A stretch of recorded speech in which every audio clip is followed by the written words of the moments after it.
उसके बाद फिर एक और जुमला उछला, और वो जो जुमला था कि यूनिफॉर्म सिविल कोड को इन्होंने थोड़ा टर्न दिया कि इस पे तो लोगों को, ये हमारे संघ का एजेंडा है लेकिन ये चल नहीं पा रहा, तो यूनिफॉर्म सिविल कोड को इन्होंने सेकुलर सिविल कोड का नाम दिया कि अब पूरे देश में सेकुलर सिविल कोड लागू होना चाहिए, ताकि सेकुलर सिविल कोड, अब इस पर हिंदू खुश हो जाए कि हम तो सेकुलर सिविल कोड की बात कर रहे हैं।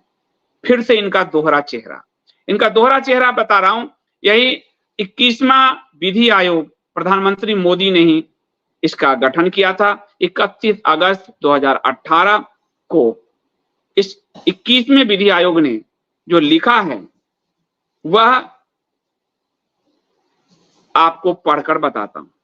जब भारतीय संस्कृति की विविधता का जश्न मनाया जा सकता है और मनाया जाना चाहिए, तब इस प्रक्रिया में विशेष समूह या समाज के कमजोर वर्गों को वंचित नहीं किया जाना चाहिए।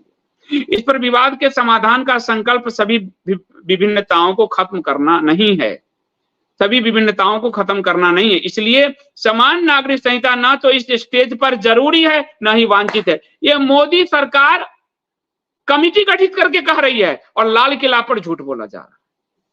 ध्यान से नोट कर लीजिए, 21वां विधि आयोग 31 अगस्त 2018 पारिवारिक कानून सुधार का मामला, और इसमें कहा गया कि समान नागरिक संहिता ना तो इस स्टेज पर जरूरी है ना ही वांछित है।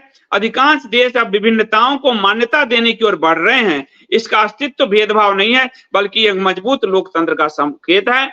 कानून बनाने में कह रहे हैं हम समान नागरिक संहिता नहीं लाएंगे, और लाल किला से कह रहे हैं हम सेकुलर सिविल संहिता लाएंगे। ये भारत की जनता के साथ कितना बड़ा धोखा है, हिंदू जनता के साथ सोच लीजिए। और वो क्यों कहा? क्योंकि अब 4 राज्यों में चुनाव हैं। ये आपको लिखित में कानून में कह रहे हैं समान नागरिक संहिता नहीं लाया जाना चाहिए, और भाषण में कह रहे हैं समान नागरिक संहिता को सेकुलर नागरिक संहिता लाया जाना चाहिए। चुनाव तक सिर्फ चुनाव की लफाजी है, जुमले हैं।